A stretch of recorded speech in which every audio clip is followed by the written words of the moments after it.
সে hello everyone. তো আজকে কিন্তু সেই সকাল কিন্তু হয়ে গিয়েছে, আমি ঘুম থেকে উঠে নিয়েছি। উঠে গিয়ে কিন্তু এই যে চা পেয়ে গেছি সকাল সকাল, তো চা খেতে শুরু করে দিয়েছি। তো চাটা খেয়ে নিলাম, এবার কিন্তু আমি রেডি হব। তো রেডি হয়ে দেখা যাক আমরা যে কী কারণে এসেছি, কী জন্য এসেছি, সবটাই তোমাদের সাথে শেয়ার করব। তোমরা পুরো ভিডিওটা অবশ্যই দেখতে থাকো। আমি কিন্তু পুরোটা দেখাবো যে কী কারণে এসেছি।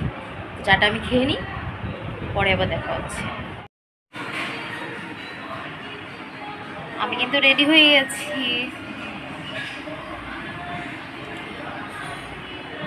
আমার কেমন লাগছে দেখো তো, কেমন লাগছে।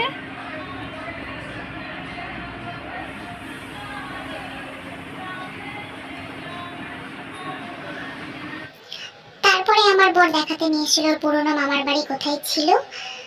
আমরা কিন্তু একটু বেরিয়েছিলাম পার্সোনাল কাজে। তো আমার কিন্তু এই ড্রেসটা আগে যেটা পরেছিলাম ওটা পরে কিন্তু মোটেও ভালো লাগেনি, ওই জন্য আমি ড্রেস চেঞ্জ করে তো আবার পরে নিলাম এটা। এত গরমের মধ্যে কমফোর্টেবল ড্রেস পরাই ভালো, যেটাতে আমি সুস্থ থাকবো। অসুস্থওয়ালা ড্রেস পরে কি লাভ আছে? নিশ্চয়ই লাভ নেই। গণেশাদি নানা দেবতা পূজা পূর্বক শিবলিঙ্গ দেখো আমার বর শঙ্খ বাজাচ্ছে।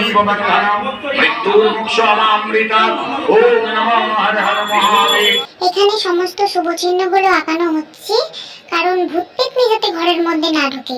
তো আমি তো বলতে ভুলে গিয়েছিলাম যে এখানে পঞ্চদেবতার পুজো হচ্ছে এবং সাথে অশ্বমেধ যজ্ঞ হবে। দেখো দেখো দেখো আমার বর নতুন বউকে কোলে করে নিয়ে ঘরে যাচ্ছে।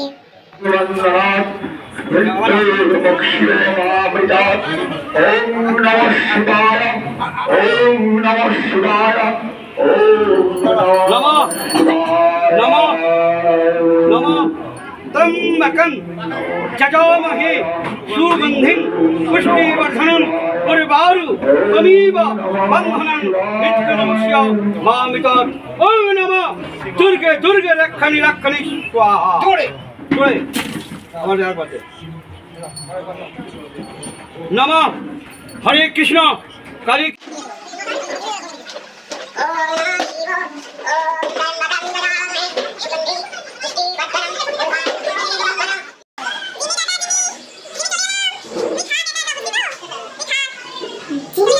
বেরিয়ে পড়লাম, কিন্তু দেওর খুব রাগ করেছিল, কারণ আমরা দেওরের কথা অনুযায়ী 2 দিন থাকিনি, বাড়িতে কাজ পড়ে যাওয়ার জন্য আমাদেরকে চলে আসতে হয়েছে।